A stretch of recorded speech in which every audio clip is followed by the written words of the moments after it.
Oregon. My sister lives out there. Hey, Sydney, Karen, Fawn, Ellie. Oh, I love it. I love it. Holly, Christopher. I feel like I like this flow. I like this vibe. We are live. My name's Craig, and I'm with Clarity Creative. We have David, my business partner, on with me as well. We've got Brendan from Podpage, and we are going to be diving into mastering podcast website SEO.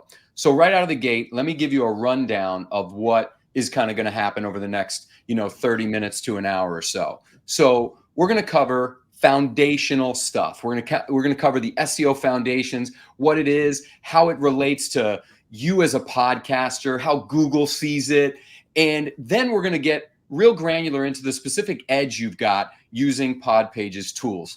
We've got a lot of time at the end for an interactive Q&A, so I can see many of you are still kind of saying hi and putting stuff in there. Feel free to add questions in there as well. I think that's going to be the easiest way in the comments section. And you can kind of do that throughout. I mean, ideally, if you held them toward then, we can kind of get to them all in a row, but I'm going to be teeing kind of those questions up and we'll be answering them. We're going to get a little mini Q&A with Brendan midway through. But first, I figured many of you have no idea who we are. So let me kind of give you a quick elevator version of who the heck we are. So David and I are actually personal friends since we were kids. No joke. Know each other 27 years. Went to middle school, high school, college together. Both of our mothers are named Melanie. I don't know why that matters, but now that you know it, I also married a woman named Melanie. Nobody wanted to know that. I just attract Melanies into my life. And we started this business 15 years ago, really kind of piggybacking off of David doing code since he's like 11. His dad brought a computer home early. He was kind of all building through those young formative years. And in 2009, we started doing this as a kind of a night and weekend thing. Got very serious in 2016, where he left a very established corporate job, and really it's been kind of awesome since then. And our biggest kind of thing that we focus on is building traffic through search engine optimization. And these days, a lot of people will call it content marketing. They'll call it SEO. You've heard a lot, but really we're talking about taking content, and in this case could be audio, some video, some text, and seeing what can happen online to make sure you're as visible as possible. So these last 15 years have just been a cumulative growth of that. And we're very excited to now kind of dive in further. So I'm going to hand it off to David, who's not just our COO, but really our chief architect of all things search, right? Really from anything that we're doing as a company kind of comes from him. And then you'll see us kind of interact and ask some questions of Brendan midway through, but let's get right into it. So David, I hand it off to you, my man. I'm excited. Yeah. And of course, if anybody has any questions, definitely throw them in the chat or whatever. We'll try to collect them together. If there's multiple of the same questions, obviously at some point we'll be able to, get them answered or whatever. So that way, I'll just try to kind of push through some of this and answer any questions. We'll do that at the end. So what is SEO? So I'm going to try to take an offline approach to an online approach of what search engine optimization is, right? So I want you guys to imagine that you're in a bookstore. Maybe if you're not in your 30s or 40s, maybe you never went into a bookstore. So, maybe you went to a library or you're in the Amazon Kindle store, right? Chances are there's something that you're going to be seeing and searching and looking for, right? If you were at school, you're probably looking for a topic. If you're, looking for a book, you might be going to the mysteries or whatever like that.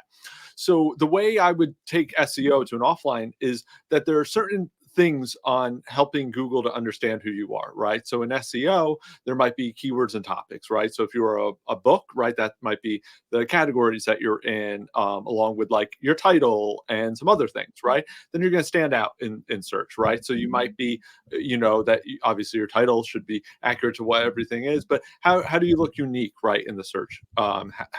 Can people know that they're going, that you're standing out from, the hundreds of other books, in this case?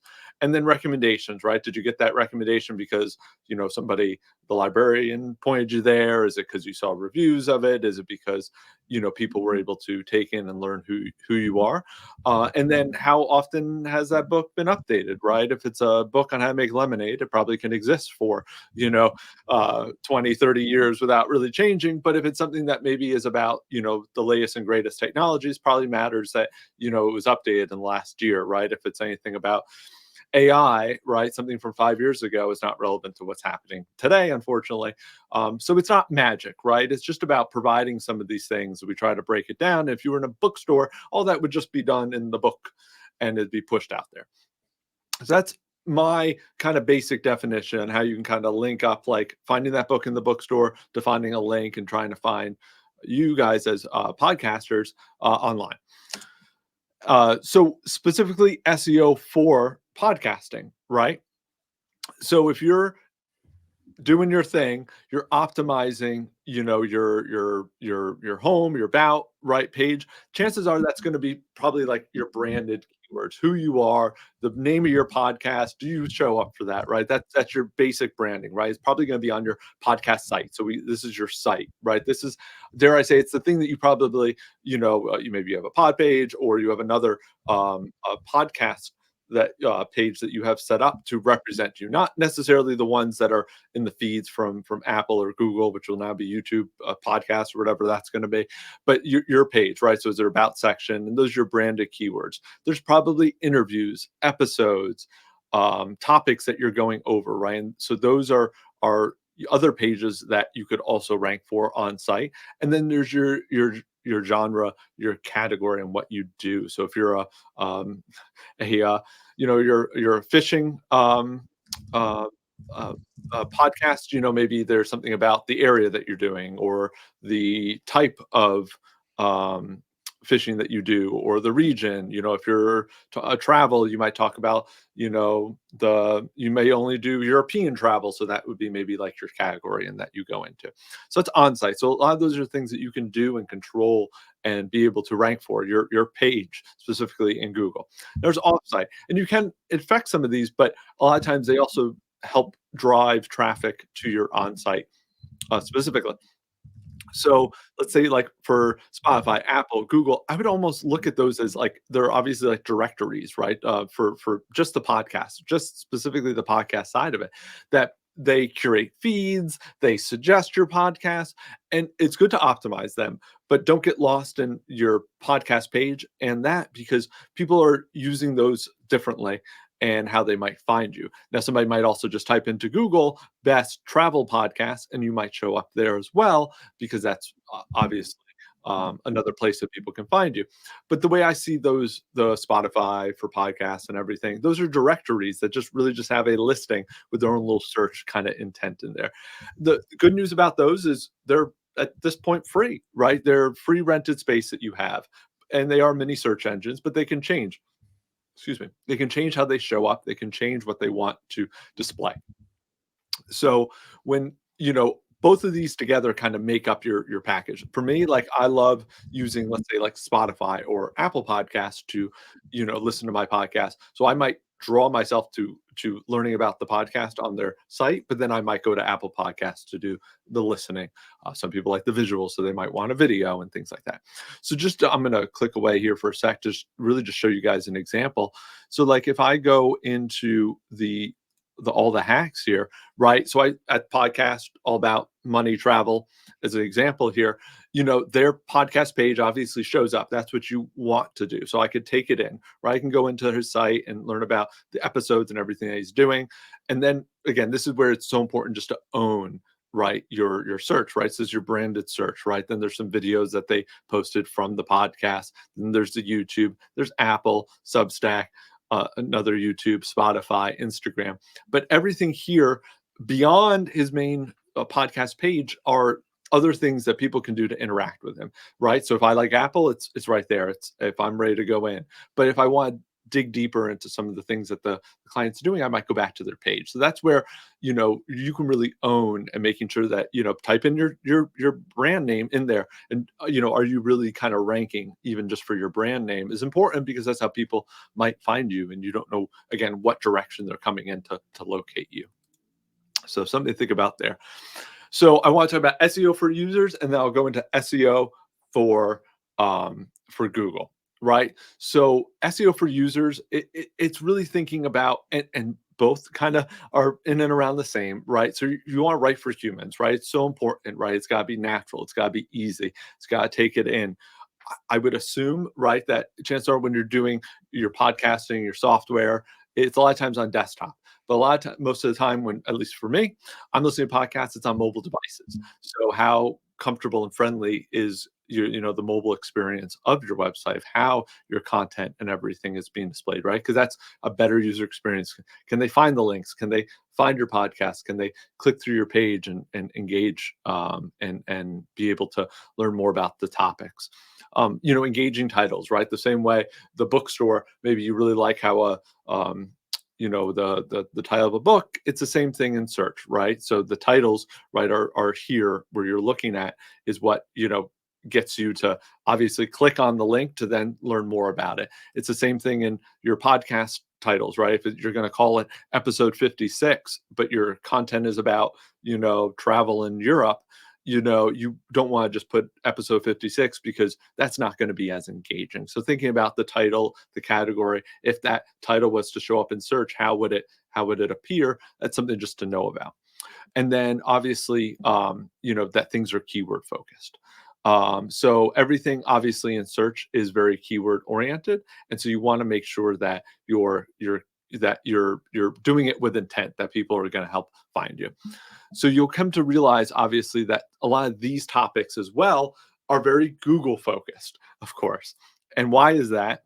Because while Google is not necessarily a user, they're going to intake your content, see who you are, and then begin to rank you, right? And that's the idea.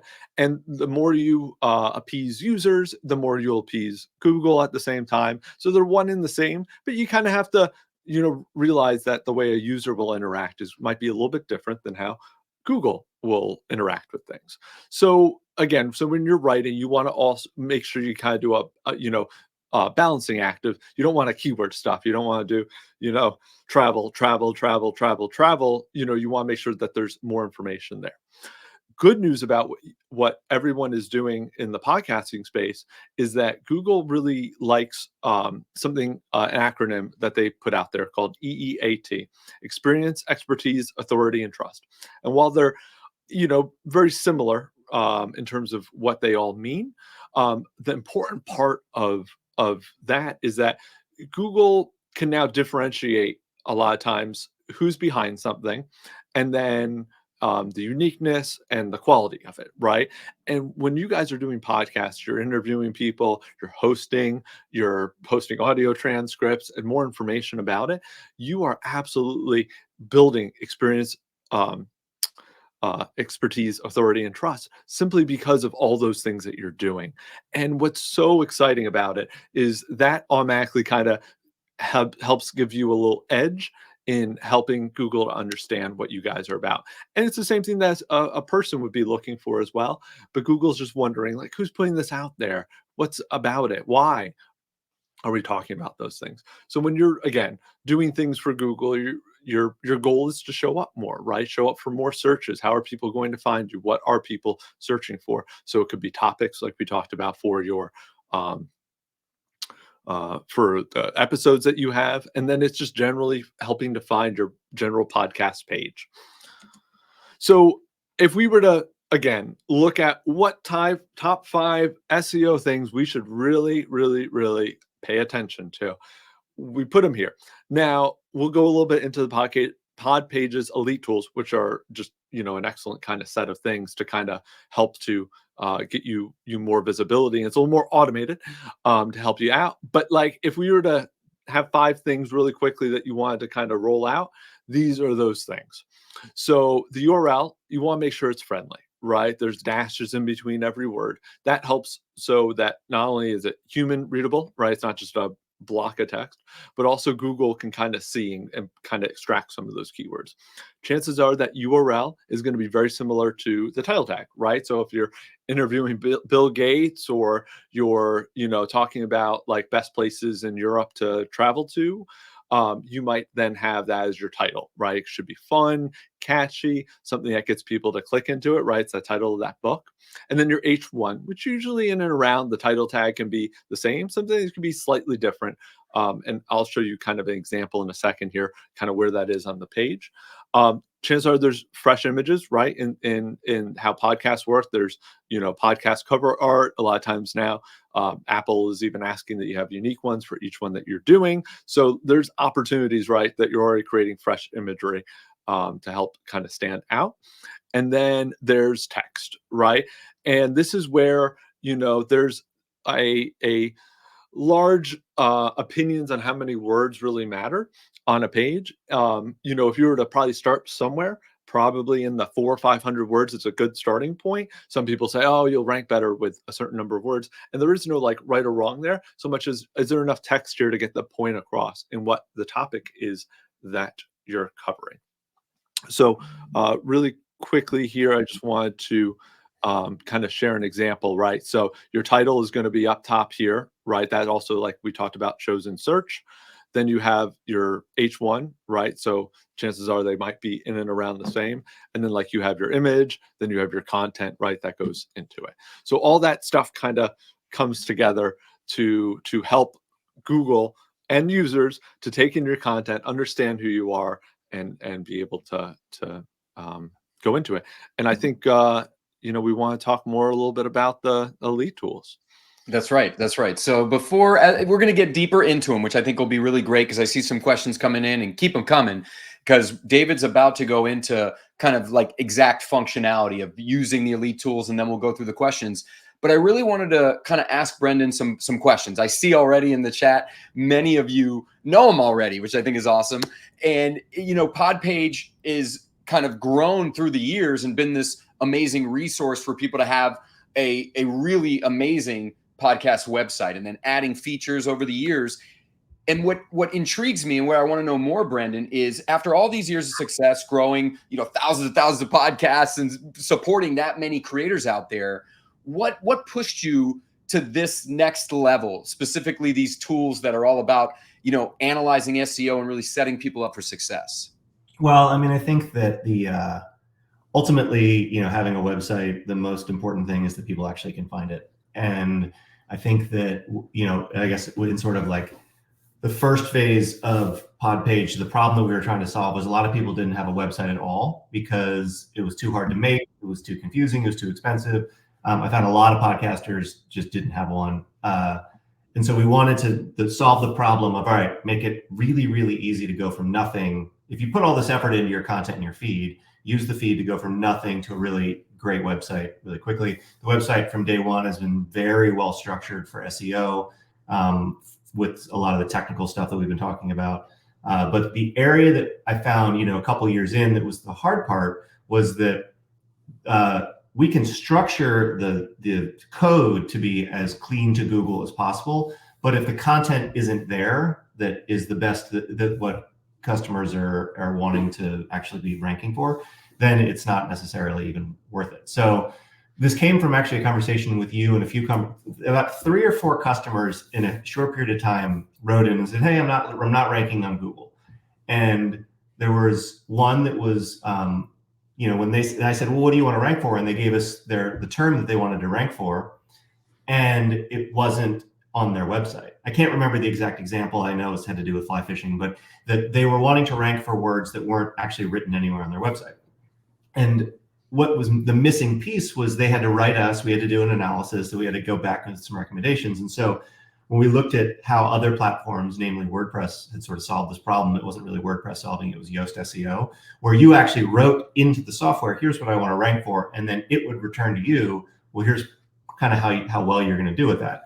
And so so that was a big inspiration for it. It was like, all right, we need to move some of that in to give people the ability to tell Podpage what they want to rank for, so Podpage can tell it, well, we've done all of our job in like setting things up correctly, but the words that you've put on your website, which are in your control, aren't necessarily going to achieve the goal that you want.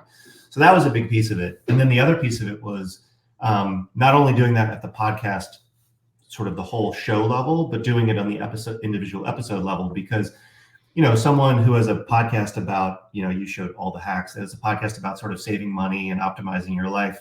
When they interview Tony Hawk, they want to rank not for saving money and optimizing life for that episode. They want to rank for Tony Hawk for that episode.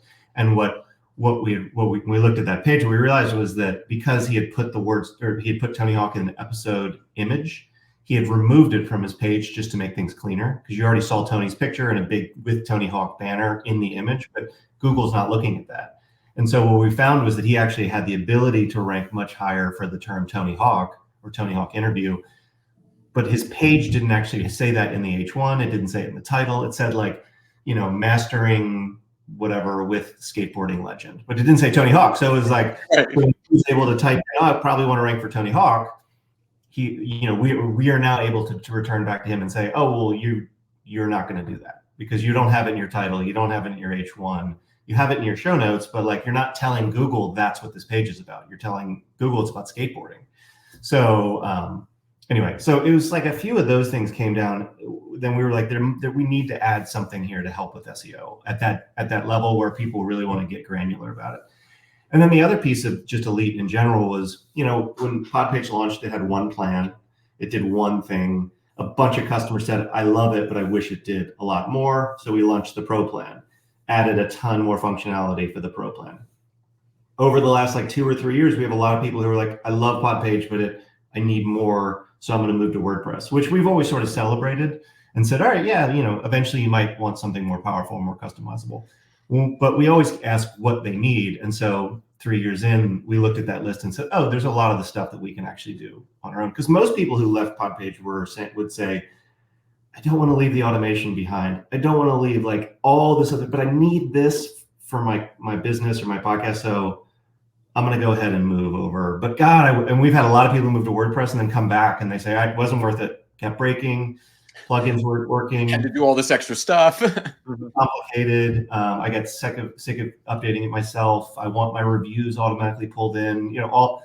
So we were like, all right, well, it's time to start addressing some of these higher end, features for people who are sort of being a little bit more specific and really trying to drive this as a business. So, no, I appreciate the depth of that too, because I think that leads into my final question that I'll poke you on before we get into these Elite tools. I see people definitely want to see, David's going to go through really the usage of it and kind of how it works and all that. And then a bunch of the questions we'll do during the Q&A. Also throw this out that we'll talk about this toward the end as well, but we intend to do more of these and we'll really lean in on content planning in the next webinar, which is good. We won't necessarily focus heavily on the actual stuff you're going to put up today, but we will be doing that at our next webinar. So stay tuned for that. You'll see the registration links for that. But Brendan, how do you see the podcast landscape changing over the next, let's call it 5 years? You really being someone that creating this tool years ago really moves things forward and lets people position their podcasts and businesses in many cases. So what do you see that's coming in the next 5 years? I think video is the big thing. And I think that it's not even that special of a prediction because we're already seeing it. I mean, outside of the fact that YouTube is getting so much deeper, I think you see just people are generally doing podcast interviews at home. A lot of them are over Zoom. They're getting video for free because they're already doing video. So they're just spending a little bit more time. You see podcast hosts start accepting video uploads also. So I think, I have a couple of podcasts that I listen to that when I'm in the car, I'm listening to them. If I'm at home and not working, they're still on Spotify, but I'm watching them because on Spotify, they have video if you're watching them. So if you're not driving. And so I think that'll be a big piece of it.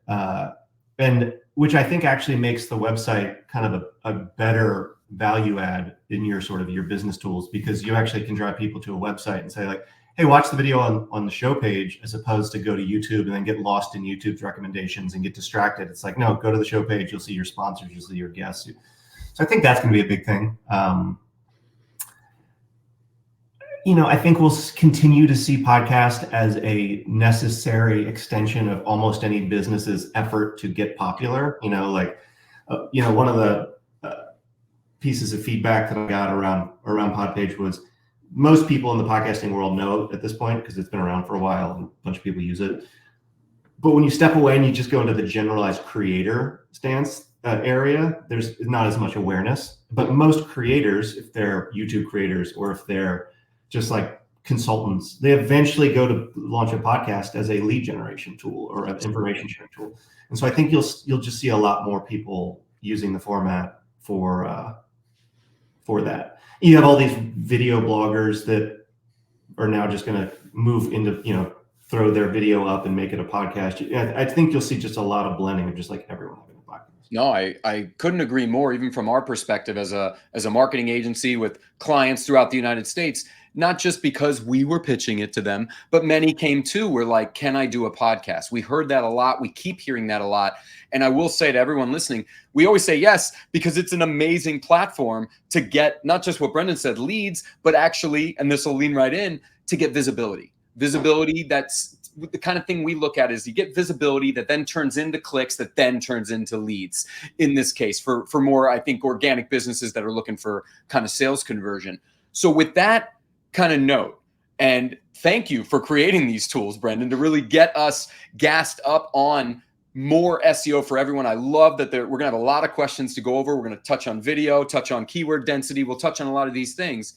David, can you kind of guide us through just a few aspects of the elite tools? Yeah. So again, just big picture wise, right? There's just a few things that you probably just want to be checking while you're building your site and doing your site for best SEO, optimization to help you have a better chance of standing out. And Podpage has that. Also the difference between probably WordPress and Podpage is that WordPress, you have to add it, and now Podpage, there you do have to.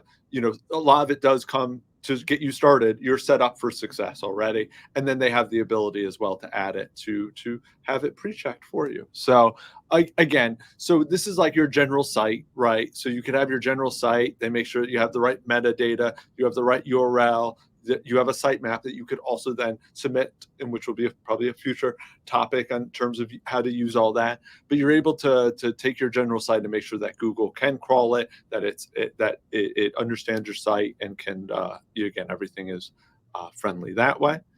Then we have an episode analysis, right? And this part of the SEO Edge, that elite tool, where it's giving you, a green, yellow, red on things that you can fix for each one of your episodes to help you rank for certain keywords. And I'll pull that up in a second. Then you could drill into each one where you can put keywords in there, and it gives you that, again, those little checks, what's good, what's not good, what should you add, because there's best practices.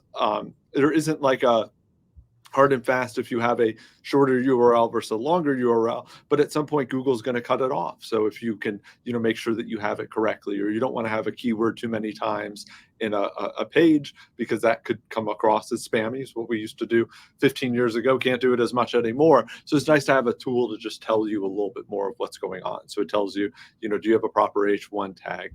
Is there, the keyword that you want? So you'll put a keyword phrase in here that you want that page to preferably rank for. You'll put your title in, your meta description, right? That's to get people to click on it. And then it then gives you your report, right? It tells you what's good, what maybe you need to fix, what is possibly, what do you have? Do you have enough content? Do you have too much content, and not about the right thing? It's giving you those kind of data points to know what should you work on to improve, again, with some guidance. I also, just to throw out there, like, these tools are very much inspired by Yoast, and a lot of the different platforms have these types of tools also. And so as David's going through this and talking through these different elements and go, like, this also applies to a lot of different, anyone who has these web analysis tools. So, if you have questions about some of the stuff, it's not necessarily, it might not even be specific to Podpage. It could be, there's a bunch of questions about keyword density. That's kind of the stuff that you'll see if you're using Yoast or if you're using Podpage. So relevant to multiple platforms. Yeah. Cool. Thanks. Yeah. So again, just really quickly in terms of, I'll just pull one up here. Let's see. So the analysis one, right? So I put in a keyword phrase, ChatGPT to create content is the keyword that I want my episode page to rank for. And then at that point, it tells me 14 of them passed, and I can go through. 5 of them have warnings, right? Maybe, like, ideally my my length of my URL is a little bit long. Maybe I should shorten it. And then in this case, one failed. So I could say, okay, well, that can be again, a red flag, or I'm missing something. And it's not that you have to, all of them don't ever have to be green, right? We sometimes also, mention that, if you're ranking and your URL rank, that's where that kind of sometimes warning comes in, or even the failed, that there is no, like, if you do this, it always ranks. But a lot of times doing this gives you a better chance, or helps, your content. And these are definitely great to follow if you have a piece of content that's not ranking. Maybe it's time to make some adjustments to it. So you get that unique key phrase, which is just important to just kind of, and we then kind of go through some checks with it, right? Is it in your title? Is it in your H1? What's the length of your title, right? Is it something that is, is it going to get cut off in search? Because, like, a lot of times you'll reach ends and you'll just get dots, and at that point, you can't see it. So you don't want to have a title too long, or if you make it too long, Google will just reduce it anyway. So you might as well pick something that can fit. Same thing with the character limits on your meta descriptions, right, which are here. So do you have multiple headings, more than just the one? So that way people know what's going on. How many words do you have? Again, in this case, the keyword density, right, would be something, maybe that we don't talk about that subject enough. What domain are you using? Do you have the podcast feed, the sitemap, and all that stuff is all going to be in there from the, that general SEO setup that, Podpage is already kind of created for you. So it's just checking and making sure that's set up for success.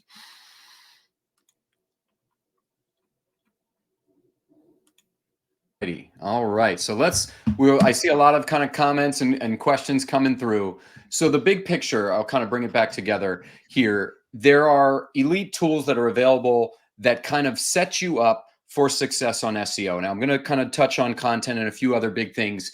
I can't get into everything because we don't have enough time for that. But we'll be talking about things like Google Trends, softwares you can use like Ahrefs and SEMrush, and tools that can help you, because a lot of you are asking, like, well, what do I type in there? And that's really where content planning comes into fray here.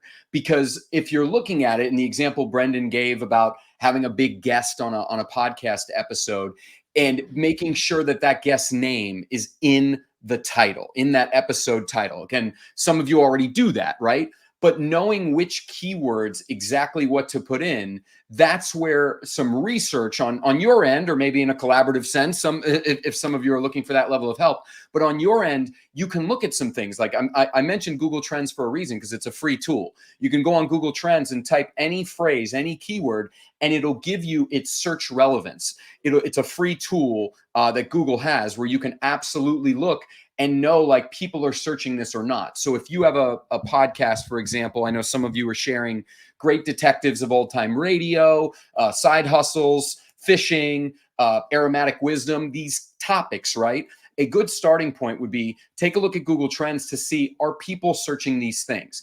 Now, taking that to another level, there are tools like Ahrefs, which is ahrefs.com, and SEMrush. There's a bevy of SEO tools, and we'll talk a lot more about them in our next webinar. But I would the questions we're going to go into answer now are very likely going to be more big picture of how you can use the tools you've got right now to make sure. So in an example, David was just showing an episode page. If you're using the elite tools, it'll tell you, it'll flag you and say, for example, keyword density, 0%. What that's saying is the keyword you told me, David typed in, the ChatGPT, the keyword, you don't have it anywhere else. It's essentially saying it's nowhere else. Fix that, right? So what you would do is you'd go back to the body text of what you posted for the episode and add some verbiage there. And I will say that a lot of SEO, and I speak from a person who, this is what we do, a lot of it tends to be adding more words or links to pages, right? We're going to talk about some videos. We're going to talk about that. Keyword density seems like a good first starting point, because I think there was a few questions there.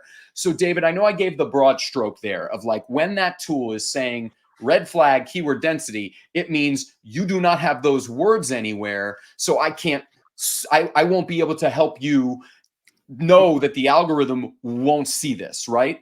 Yeah. So again, going back to Tony Hawk, right? So if you're having a topic about Tony Hawk, chances are you're going to mention him maybe more than once. So, but you're maybe not going to be Tony Hawk, Tony Hawk, Tony Hawk. So the density side is that what are you doing to talk about the main keyword that you're going after, and then what are you doing to support that, right? So in a topic, right, you might talk about skateboarding. I know he does business stuff, maybe he's doing philanthropy or whatever he's kind of involved in. So those would be the additional kind of keywords so that way you're not saying Tony Hawk, Tony Hawk, Tony Hawk, but Tony Hawk it should be used probably a number of times because you're mentioning him. So that's why you probably don't want 0, but you also don't want it to be 50% because there should be other kind of content that talks about who he is, how he does things, why he does things. So that way, again, Google knows what the topic is. Is it about how to skateboarding, or is it about how, he's, growing a business or growing businesses? Yeah, and in that Tony Hawk example, just because it's a fun one, because I played PlayStation Tony Hawk and it was like transformative back in the day, stuck with me. So for that one, we'd want to make sure Tony Hawk's in the title, which is you're hearing us say things that I want you guys to know are synonyms. Title and H1, right? The episode title is set as an H1. Podpage is built in a way so that it helps you, right? It's a head start. Whereas like a WordPress environment, you got to make sure it's coded properly to do that. Like this is where you're given that kind of step in the right direction. So you've got Tony Hawk in the episode, right? And then as you're posting, whatever you're going to post on your episode page, more is better. We want to be very clear on that. The more you can add, the better. So you got Tony Hawk in the title, maybe one heading you've got, which you might hear us call that an H2, right? That's a heading, that's a subheader. If you're reading any kind of article, if you go on any article right now, you'll see there's a title and then there's going to be subheadings through the article. That one or two of those should probably reference Tony Hawk as well, but not every single one, because that was that key and the tool will tell you this. It'll give you a top end.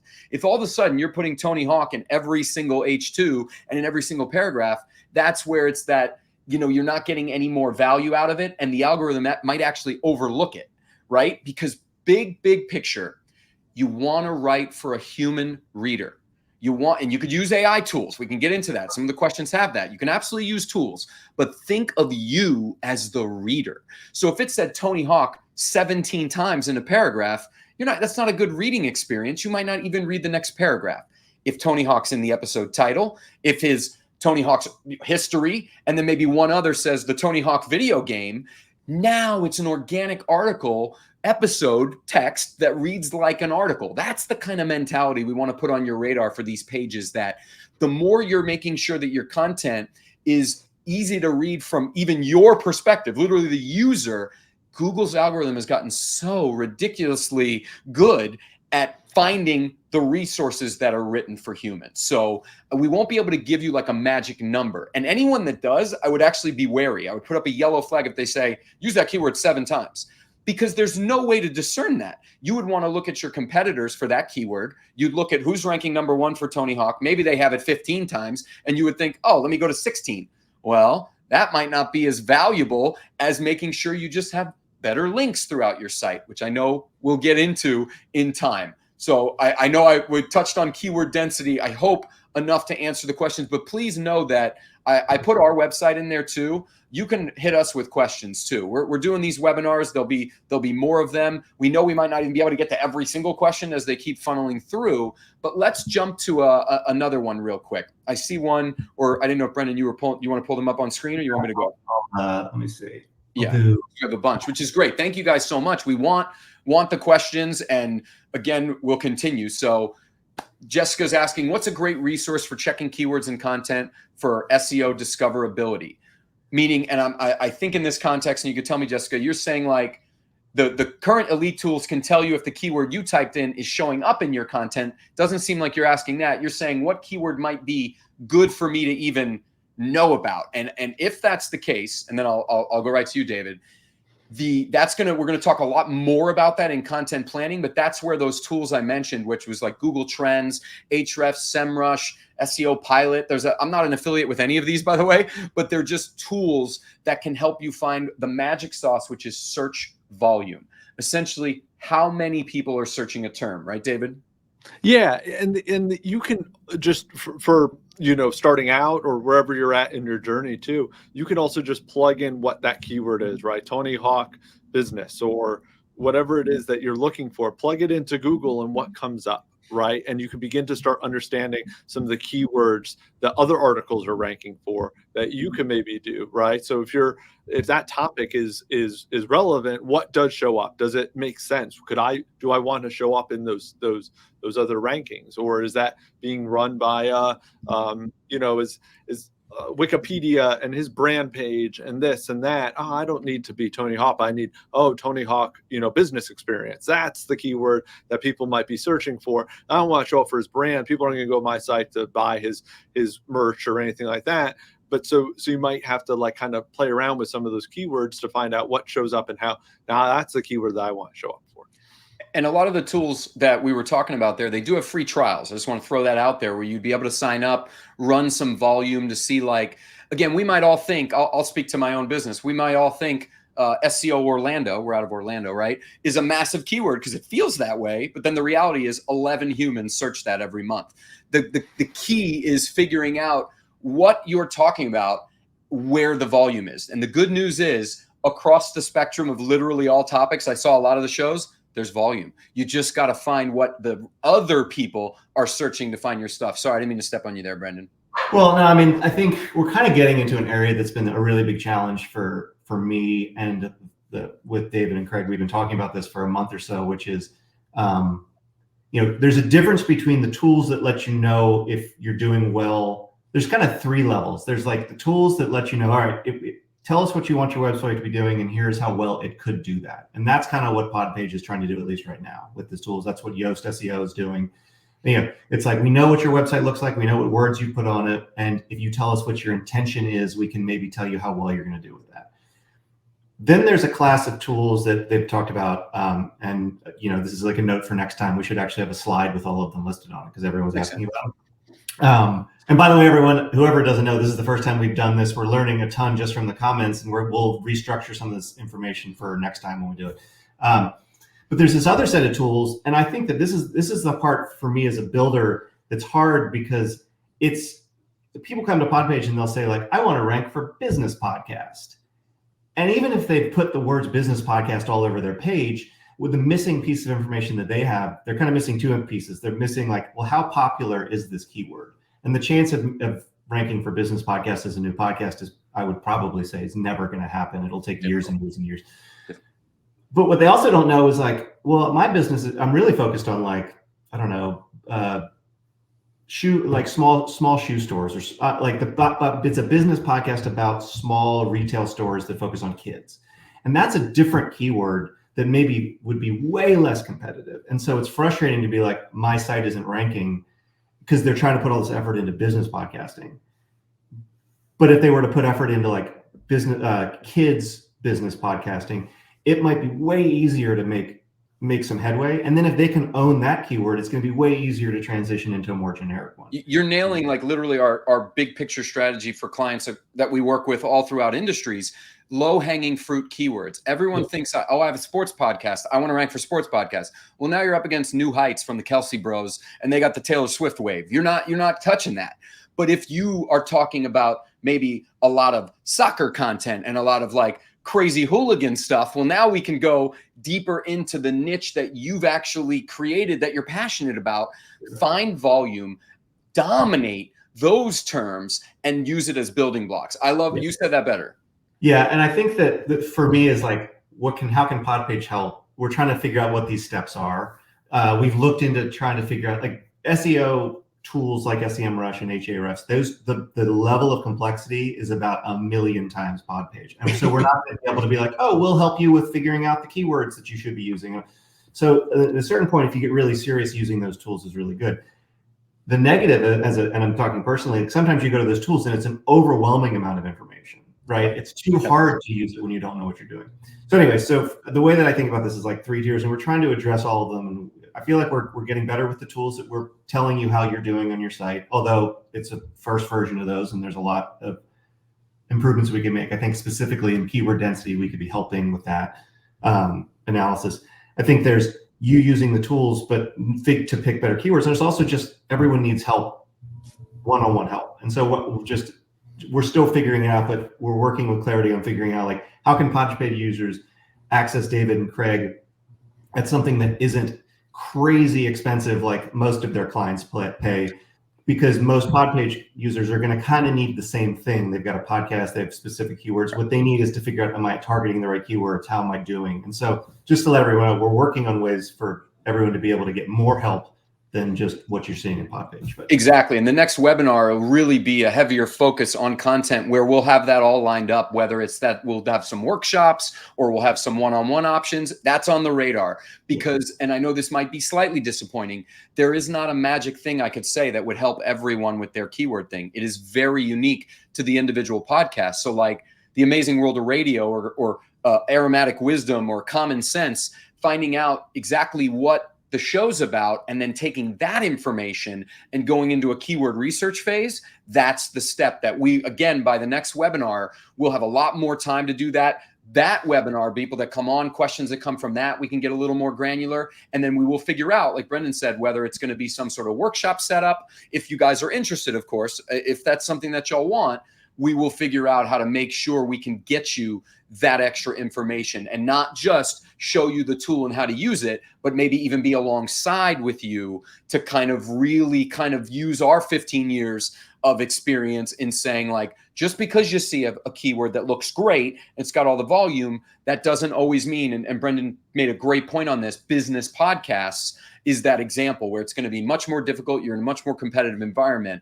But again, I assure you, this is absolutely on the radar, and I figure we can get to a few more questions. Yeah, I'll go through questions, and I'll try to answer a few just quickly because I've got about 15 starred, and I'm still looking at the other ones.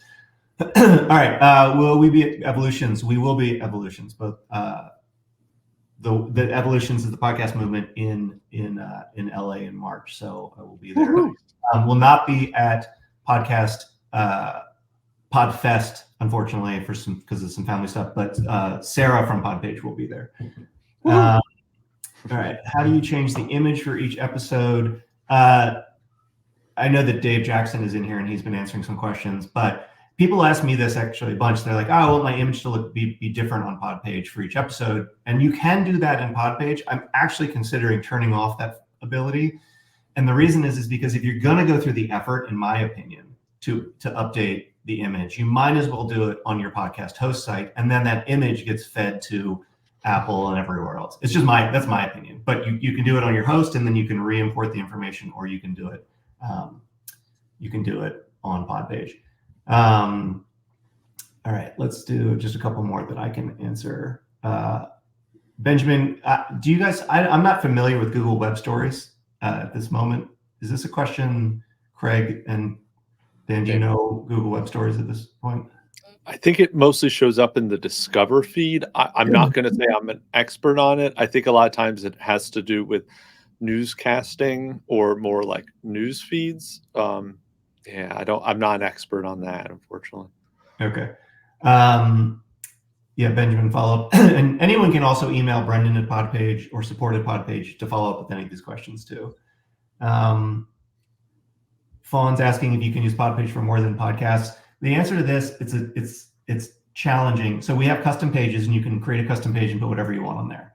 And Fawn, I think you and I started over email talking about this, so we can follow there. The idea was like, if you have your podcast as your main thing and you have something else you want to promote, maybe it's a new book, maybe it's a consulting, that there should be flexibility enough for you to do that on your website.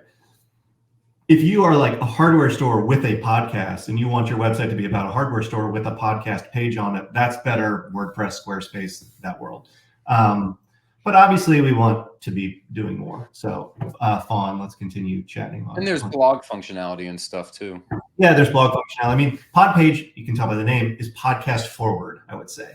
So, there are people who actually have pages that don't have a podcast and just run a blog off of it. I personally feel like they're probably going to be better off on a platform that's more focused on blogs, mostly because when I sit down in the morning, I think, how can I make this better for podcasters? I don't think, how can I make this better for bloggers? And so I'm teasing the next one too, because they'll hear us talk about blogs and using that functionality to support your episode content. Because as many of you have heard, content is king. You've heard people say it in a lot of different ways. And Podpage is built in a way to help you get not just the episodes out, but more content on those episode pages, which is a massive win. And then you could create supporting pages, which we will get into more next time. But that is a long tail where you'd want to go if you're trying to build big time visibility. Yeah. This is a question that I'd be interested to know for you all. So they can go into Podpage and they can update SEO, and they can fill the recommendations and stuff. We pull the content initially from the podcast feed, so the content looks the same on our site as it does on their Apple episode page and all. So do you think once they go in and tailor their website in the ways that sort of are being recommended, should they update it everywhere, which on one hand keeps the data consistent everywhere, on the other hand makes their website not as unique as it was when they were just editing that? Curious what you all think. David, you want to go first? Yeah, I'll go first. I do think that there's value in, because I do think that Spotify and Apple, their search engines are their own, it's its own animal. So if what you're doing works well in those environments, I would have even two different kind of courses or two different versions, right? Your web page version and your one that could be built better for because I'll be honest, the Apple search or even the Spotify search, it's very rudimentary, right? It does not understand nuance. It does not, the autocorrect is mediocre at best, the same way you would in Google. So you kind of have to go old school. Keywords are very important. If your keyword shows up a little earlier, it's a little bit better. There's little things like that it really cares about. And it's not, search there is good, while Google understands a little more nuances of it that you can there's definitely, you can go in a different direction there. And the tools, just because you optimize for one keyword in your page, wouldn't maybe necessarily correlate to what's being searched for on Apple. Try to think about those ecosystems separately, like what you can control on Podpage, what you can be putting in, and what you could rank for is more for how people would find you if they're using a search algorithm. If the people are searching within Apple, within Google, within Spotify, that is different. That is their own search environment. Like David's saying, that is a much more simplified and is not, you can't really SEO that element. Their search is baked in to again, they're going to show the top podcasts. They have their own very basic algorithm. It is not based on the EEAT we were talking about. It's not based on how many links you have and all that. A lot of it does have to do with you get more reviews and things like that on that platform. You can do better. Now, that's not an SEO thing, though. That is just, we would get into best practice. If you can get some friends to get in there and give you some ratings and reviews on those platforms, the platforms will serve you more. What we're talking about today and in the subsequent webinars is more about what you can do on your Podpage site or another site theoretically. But we really think Podpage is going to set you up for the most success to get the visibility when people are searching within a Google, a Yahoo, a Bing, that kind of environment, not when they're searching on Apple. All right, maybe we can talk a little bit about, we're running out of time. We only have 7 minutes left for the hour, but I guess this is a deep topic, so maybe we punt it. But I think that a question people always ask is that they can import videos, they can put their blog on. How do these pages compete? And I know this is a horrible question to be but how do these pages compete, and how much effort should they put into SEO on those pages versus their episode pages? It's interesting because I want to talk on video, the big picture of video first, because there's two aspects to be thinking about with video. Because you're using YouTube, which we absolutely think you should. It's the greatest way to not have to pay for hosting, not slow down anything, and kind of streamline. There's actually an SEO step that you want to think about on YouTube. So there's two prongs of this. There's going to be the SEO value of the page that goes up on Podpage, but YouTube is the number 2 search engine on earth, right? Ahead of Bing and Yahoo and these other ones you've heard of.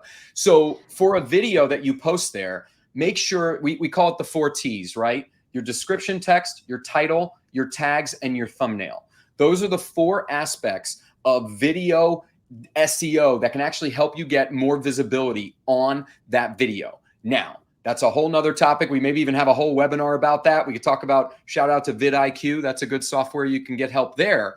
But for the Podpage pages, Brendan, you said something interesting where it's not, you don't want to certainly compete with yourself, but if you're using the video and you have a post that you've done that way, it's similar where you can add more text, add those H2s we're talking about, those headers, and you can benefit from the same kind of SEO principles on that page. Google doesn't necessarily care what type of page it is, meaning it's a page that came from Podpage's video or came from its blog or came from, Google doesn't care about that. They care, I'm saying they, like, well, it's a robot at some point. It's many tentacles of a robot.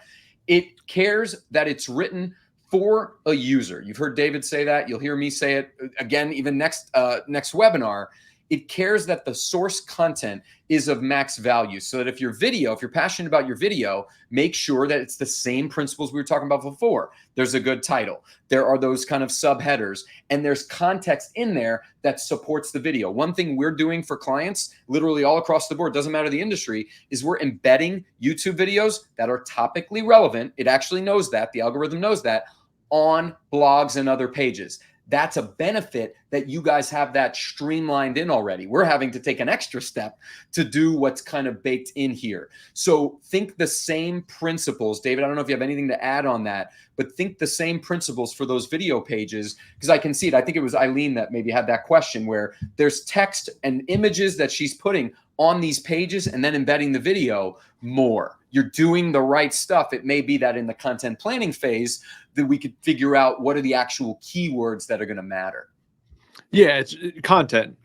But while video ranks on YouTube, video doesn't rank in Google, audio doesn't rank in Google. So you do have to have that content to go along with it. As long as there's not just maybe one sentence or two sentences or one header, and that's all you put on the page, right? Then Google doesn't know the context of that page and can't rank it. So again, that's where the future content talks is. But yeah, you could definitely, make those pages more and more robust. I like this. Oh, there we go. Sorry. Which question? Well, didn't know you had covered. I'm trying to listen and read everyone's comments and the next question, which learning for me is this is very hard. We need a producer. Did you talk about the blog question? I will now, because I think that's a good one. Then we can go into the training thing. The blogs are very, very powerful over a long time, right? They're not going to make a game changer in an instant. But the way I'd love you guys to be thinking about using a blog is you've got all these cool episodes. I'll go back to the Tony Hawk example. You've got this episode that's about Tony Hawk, and really you want that page to rank for Tony Hawk. A thing you could be thinking about of a blog that can help that do better might be the top, let's say you were a video game podcast in this example, and you had a Tony Hawk interview. You would write a blog, the top 10 sports video games, and one of those 10 might be Tony Hawk, and you would link, as you wrote about Tony Hawk Pro Skater, over to the Tony Hawk episode. I'll give another example that is completely different industry, because I feel like we beat Tony Hawk down pretty much. So let me go to one of the ones that I don't know anything about. I just know the title of it, right? So someone said they have a fishing podcast, and let's say the episode was about a specific technique, right? There's probably that. Forgive me. I've literally been in boats like twice my whole life. I'm not a boat person. Probably don't look like a boat person. So you have this episode that you did this cool interview, and maybe it's the fishing technique you want to go after, like certain angling or something like that. A blog you could write about that would seem, what was he talking about? Might be the coolest places to fish where that tactic is most relevant, right? Because maybe it's shallow water versus deep water or things like that. And now you have a blog that on its own would be able to go after a different keyword, but also bringing fishing context to the table. And you would link. You'll hear us say linking a lot, and Podpage makes that easy. You just hit that little chain kind of icon when you're in the back doing your thing, and you add the link. You link over to your episode page. What you're doing when you're doing that is you're giving the crawlers, the Google crawlers that go through the web, you're giving them a map. Instead of what everyone normally does, which is just like, oh, I'll let them figure it out. No, when we start linking and putting up blogs that support episodes, we now anchor the algorithm to follow the path we're suggesting. All right, there's a couple. There's someone who said there needs to be an elite training, Dory. I'm actually working on this. I'm going to be starting to do a regular, probably monthly seminar for all the Podpage users, but then one specifically for elite users to talk about the tools and get feedback and make them better. So that's coming. Same with Liz. I need a tutorial on how to use the custom SEO tags. I'd love if you would email me and go a little deeper here. But this is also something that the three of us have been talking about, building out some tutorials around kind of some of the content that we're presenting. Let's see, we talked about keyword density. Here's a question, transcripts. So how do you all feel about transcripts on I mean, it's a lot of text, so Google likes text, but is it sort of only a good thing to put your transcript on your page? Because with Podpage and a lot of other platforms, you can just put it in there and it shows up. So you've got a ton of words on your page. Or, is it something that should be kept for more premium customers and all that? So love your thoughts there. Go ahead, David. So I'll go first on that. So so transcripts it doesn't hurt, but it's the spoken word, not the written word. And as much as it doesn't feel like it's different, it very much so does come across in terms of how you're building things, how the topics are broken down. It's not obviously like paragraph oriented. It's not topic oriented. There's kind of different breaks in it. So you can rank a transcript. It's going to be a little harder to rank a transcript. So you kind of want to take that transcript and turn it into some sort of like written word or summary of some sort for SEO. But there is value. I've read transcripts before and found them from it. But you got to build kind of onto it to get the biggest SEO benefit. Can transcripts rank? They absolutely can. But I think that it's a harder kind of lift, and that what we've done transcripts on podcasts that we've been on multiple times, and it feels like when we did a really good summary, those ranked a lot better than when we just left the transcript up there and just well, and with the Podpage, you have got like the show notes, the summary show notes, and then the transcript below it. So definitely never, don't only put the transcript. Yeah. Right. I will say sort of one of these like little, it's all behind the scenes, but when you have a transcript on your page, Podpage automatically tags it with what's called like a schema that allows search engines like Google to know that section of your page is an actual transcript for the audio that appears on the page, which is a high signal to Google to just be like, this is what this is. It's not like random words. It is a transcript, which is really good because when they want to surface a transcript in search or use that, the data has been structured very specifically for them on your page to know exactly what the different blocks are. So let me see if I can get a couple more, and then we can I can answer the rest. Are you guys okay for a couple minutes? Yeah, we'll do a couple more minutes. Let's do it. Here's one that isn't really SEO related, but how important is it to have a different graphic for each episode? I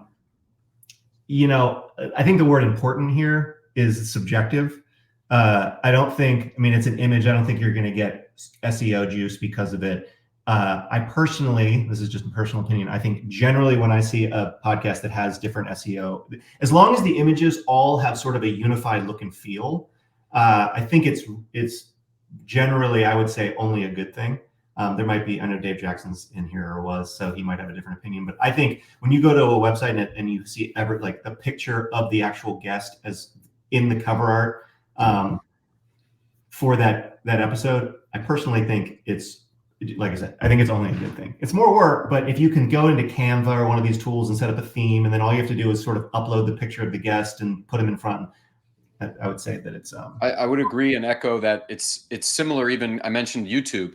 A lot of people are using like the same base template for all the thumbnails of an entire channel, and they're missing an opportunity. Some of the biggest and most successful YouTubers are putting a lot of effort and time into making sure that thumbnail is basically maximum clickability, meaning you're in on trends, you're in on topics that are happening right now. So there's a benefit if you have the extra time for this nuance, but I don't think you're going to see you won't see a massive like SEO gain out of it. It's more that if you're building a brand, which many of you are doing, that is when you get real good brand consistency, and I think, Brendan, you nailed it. When you've got those guests, then it's even more likely that they'll link over. That gets us into a backlink territory that I'd be very excited to coach and push everybody on.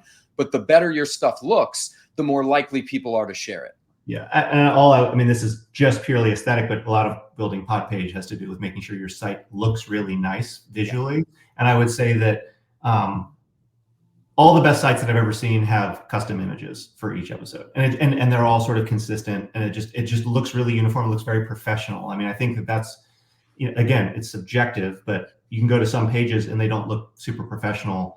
And you go to other pages, and what we aim is to make sure that your page looks really professional. It always looks really good when there's episode images. Here's one that I think would be useful. I want to quickly go to Megan. She said she doesn't show up when you type in podcast name into Google. Megan, there's not enough information here to know how to suggest to fix it. You're welcome to email me and I can take a look. Typically, this is because the site is too new. I had someone who launched a site on Tuesday write me on Wednesday and say they're not at the top of Google and they're really frustrated. It just takes time. Your show should come up as long as your podcast name is there, as long as your podcast name isn't super generic. So send me an email and we can dig in a little bit deeper. Joan had a piggyback one on that. I don't know if you saw that one. That was David. I think you could speak to this quickly. That when you showed all the hacks, it had those sub pages in the results. Hers doesn't. Could you give some context into what that is? Yeah. So Google, that's 100% Google's their knowledge of your, and they're serving up what it believes to be the best kind of complementary pages to what you're searching for. So that's the value that, whether it's WordPress or Podpage, we're having additional pages beyond just your episode page or episode pages, maybe your about page and other things. So Google will try to serve that up to just kind of give a snapshot of who you are, to try to get some more information. Kind of those indented pages are all fully, you don't necessarily have any control over them, so much as that Google will pull the best ones that it sees fit to help answer that question. What you can do, go ahead, to give Google a little bit of a hint on what to do there. Like, we actually do have structured data to say, here are the pages that we think you should probably put. But like David said, it kind of almost doesn't matter. It's like putting keyword meta tags in. It used to matter. It's a total waste at this point. It's like some of that also comes from longevity, though. The longer the URL is around, the longer you're adding more content. Like some of our clients, it didn't happen initially, but now years in, now if you type their brand name, you get the meet the team page, you get the book appointment page. That's over time, it having that equity, the value that the algorithm knows that URL has been around for a long time. Oh, and it has episodes. Oh, and it has a blog. Oh, it has, like Eileen, video. That's how that'll go. Yeah, site structure. And just I work at Google, and I remember the theme is basically when someone clicks the link, they shouldn't come back, right? Google wants to send you to the best possible place so you are the happiest. They measure how many times you come back to the search result page and click something else, because that means they didn't do their job well enough. And so at the beginning of Podpage, if you search Podpage, we would maybe be first in the list, but we didn't have those sublinks because Google was like, this is a new page. People go there and they figure it out. But as we were around longer and we got bigger, suddenly like the sublinks would start showing up. And so I do think just an expectation setting, new pages that aren't that trafficked that much, Google will not necessarily build this beautiful box for you. But as your show gets bigger and more people click on it, could be a short period of time but a ton of traffic, or a long period of time and a little bit of traffic. Eventually Google's going to be like, all right, well, we want to make sure when someone searches for this, they tend to come back because they didn't get to the episodes page, or they want to get there quickly.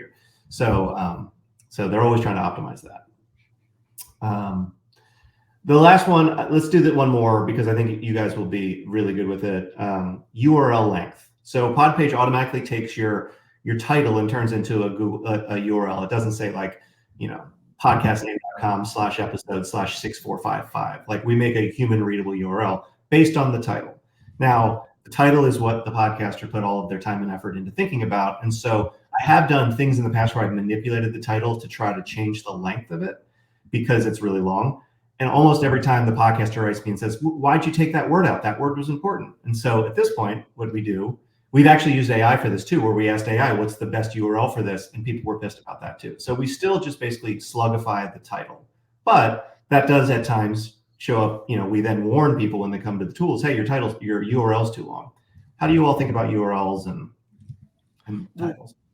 Yeah. So the URL length, so it's more of probably usability thing and it is how people would experience and take in your content than it is about even necessarily like you can have the length 150, 200 characters. It will work. Google will index it. There is a limit, but that, none of the titles are going beyond that. But it's not about necessarily, what is good or bad, but rather how people, are seeing things, right? Again, if you're saying, my podcast is about this, blah, blah, blah, blah, blah, and then the topic is, 150 characters in, right? People maybe aren't going to click it because it sometimes shows a little bit in search or how the URL shows in the URL bar. So it's about like, what can you do for how people are experiencing it, or if it gets shared somewhere, right? How, what are they seeing and how are they seeing things? It's not about that if it's shorter than 80 has a better chance of, but it's a better user experience and a better chance of being kind of hopefully picked up or not getting shortened. Cool. Yeah, and just as a note, we will automatically take your name and turn it into a long URL. If you would like, if you instead, like let's say you're in Buzzsprout and you're setting up your episode, it'll ask you for an episode link. And if you would like to put an episode link so let's say you're doing a Tony Hawk interview, since we keep using that example, like skateboarding with Tony Hawk in Southern California. The URL would by default be skateboarding-Tony-Hawk- in Southern California.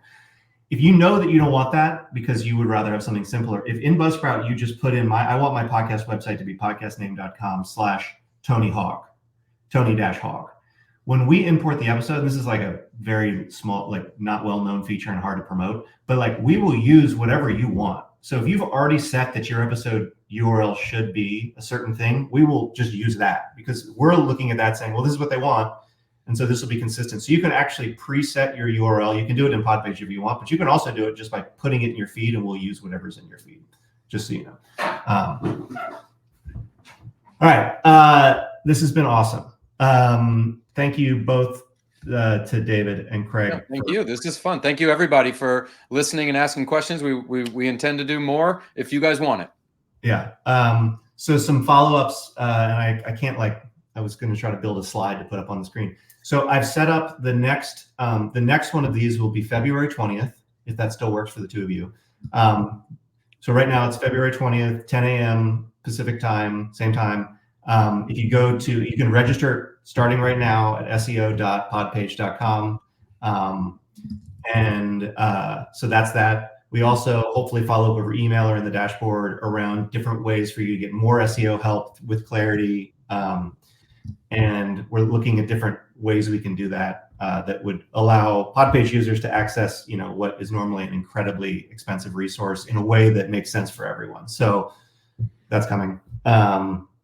And feel free to send feedback to me over email or in the chat in the dashboard of what we could have done better. Obviously, I'm glad that the Q&A went so long. That's a good sign. That sort of validates one of the things that we've been talking about around like workshops versus, I think content planning will be a lot of fun and won't be the only time we talk about content. I want to be clear that one probably has legs that can become a lot of different conversations because that's the bulk of it.